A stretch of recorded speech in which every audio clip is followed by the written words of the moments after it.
Thanks for joining us today on Coastal and Progressive Rainbow Forum on Society Bites Radio. Today we will be speaking with Carlos, and I am so thrilled to have him. He's going to have an incredible story to tell here about his journey to the United States and about entering the United States when he was a teenager and adapting to the U.S. school system and so forth. And this helps people understand what immigrants face when they're coming into the United States. I'm hoping this will be helpful. Good morning, Carlos. How are you doing today? How are you doing? Yeah, how are you? I'm doing good.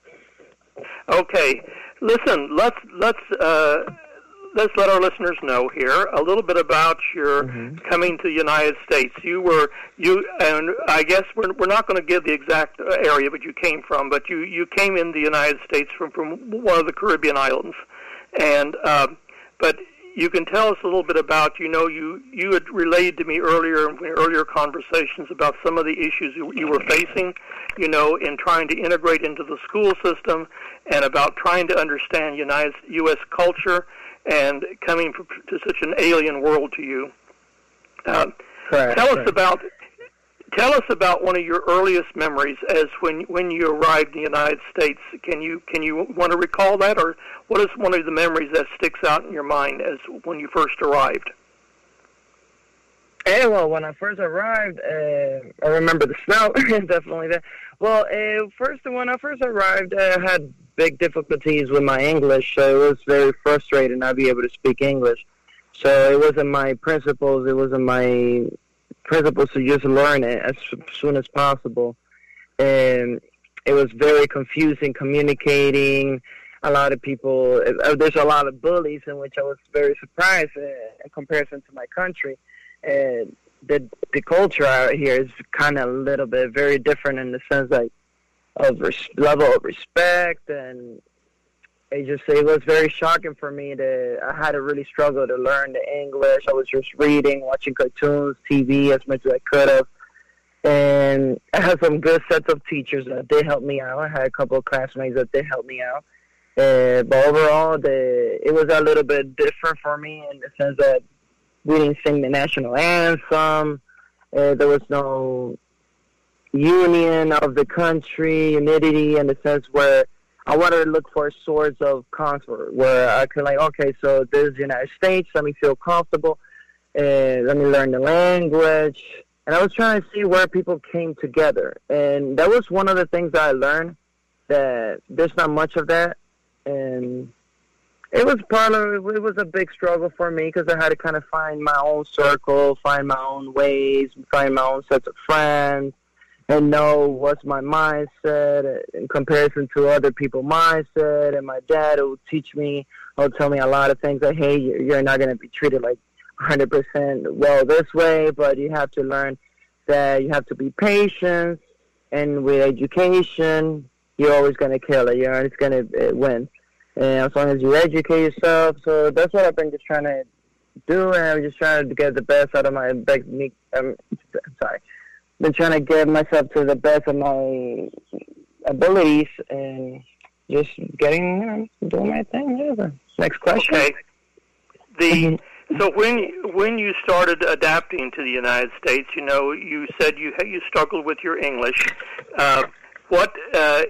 Can you tell some of the incidents in schools that happened to you? Maybe that will help that people identify with how you struggled, in the school system.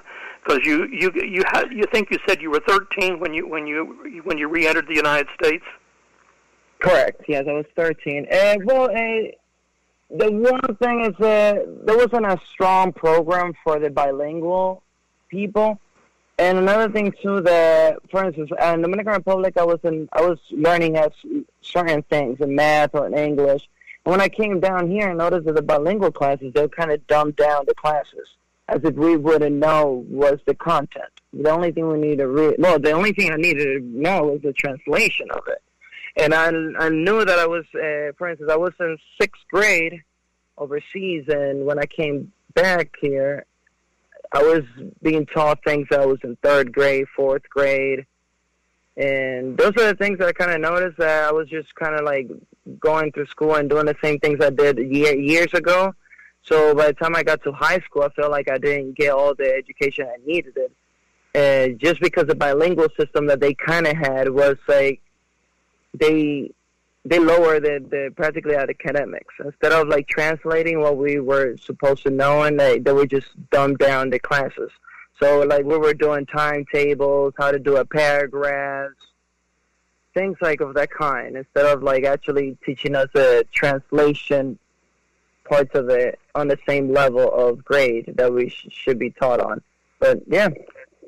So that was part of the struggle for my dad. I had to do a lot of studies in home, and my dad was teaching me a lot of stuff, trying to get us ahead of stuff. Yeah. Did when you were in school and when you were having free time from school, what were some? Did you find there was a lot of difference? I think you told me that there was such a difference in the culture here and things that people did versus when you were back in your home country there. What happened to you at that point in your life? Were there some good memories with some of the struggles that you had there? And can you relate some of those good memories that you had when you came into the United States? I think, when I came here in my summer, like for instance in the summertime or my free time when I'm off school, I noticed that kids didn't do many sports. I noticed that kids are very they don't communicate much. So I used to play a lot of sports. I used to play a lot of baseball. I used to play all sorts of sports, everything. But there was a union. There was a community. People used to come outside and talk. And I feel like people used to point out, there's a lot of bullying here in the United States. So I just stayed home most of the time and just watch TV and just learn as much as I could have. Okay. Now, the good experience, good experience would be distracting myself from the reality. So, yeah, I had good experience from distracting myself. Like, we used to go party. I used to enjoy myself with my friends. But other than that, at least where I come from, people used to have objectives. They wanted to do something. People talk about what they were doing, and you listen to, you respect it. You have your opinions. Out here, you kind of have to keep your stuff to yourself and everything is a criticism. Yeah, in the United States, we have a lot of different cultures here, and we're kind of a melting pot of different ethnic groups and different beliefs and so forth. When you were first being introduced into the U.S. culture,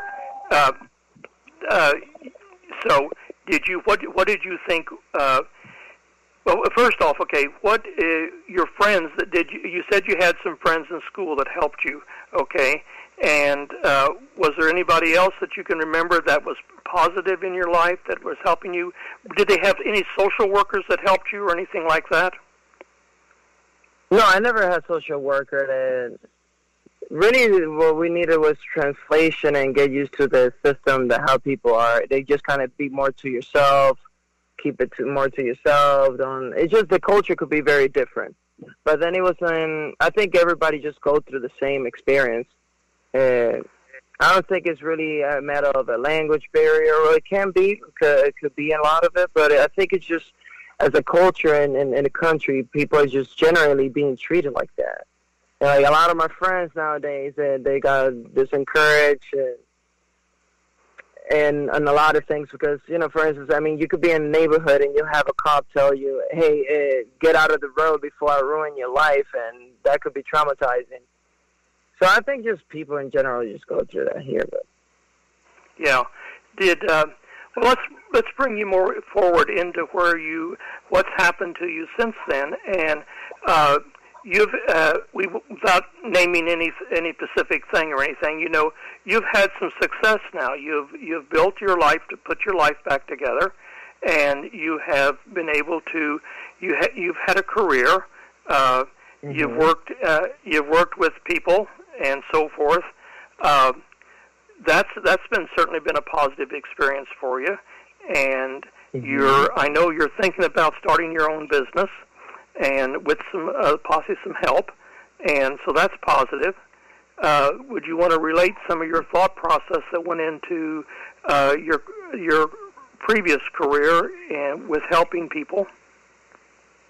I mean, how did you end up? How did you end up in that specific field you were working in? Yeah, I work with senior citizens, people that have Alzheimer's and dementia. And I like helping people out since I never was helped much before. So I think my compassion of wanting to help because of the lack of help has driven me to be successful. So that's really my key. Okay. I know you've worked hard in that area, and you put a lot of hours in, and you've helped a lot of people. So,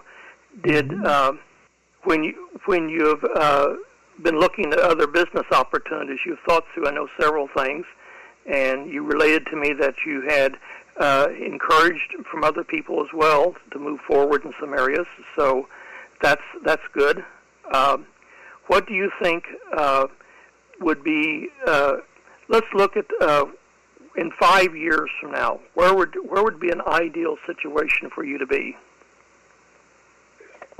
Ideal situation would be me having my own business, doing my charity work, because I definitely want to work on some charity for my country, and have my family happy and stable, and just show an example to the country and the rest of the world.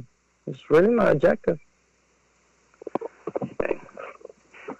We have when you were going through some of your trials and tribulations, the point being that the culture was quite a bit different here in the United States, obviously, but did you have positive things? Can you think of some examples to tell people some examples that were positive along your life that give you encouragement? Did you have a teacher? I think you mentioned. Well, I have. Yeah, I had two great teachers. They were Mr. Moriarty and Mr. Jambroni, which I will never forget them, and I'll probably say their names. And they really helped me out a lot. They helped me. They were my English teachers, and the other one was a reading and writing, and they taught me a lot. And they taught me a lot about life and how the country works and how the world works and the schools they came from and how different it could be in the schools, because I was going to a public school over in an urban area. And they would tell me how different schools were and how kids were performing and the level of performance that we were supposed to be at. And they did a lot of shortcuts, and they did a lot of things that we weren't supposed to do to just get us in the right education and the right path. And I highly appreciate that. So that's a good experience that I went through. That's good. Did you, in comparison to where some I think you told me that you stayed in contact with some of the people that were in your school when you first came into the United States. How have some of them done as well that have also integrated into the U.S. culture? Do you know any of these? I keep in contact with a lot of my friends. I think they're just going by and just doing the best they can with the situation that they have, and if they did have an opportunity to strive, they would definitely take it. But they're working, they're doing their stuff. Okay. So, you want to tell us a little bit about your new business that you're working on with some others, I believe, about what the concept is. You're going to be serving food, correctly?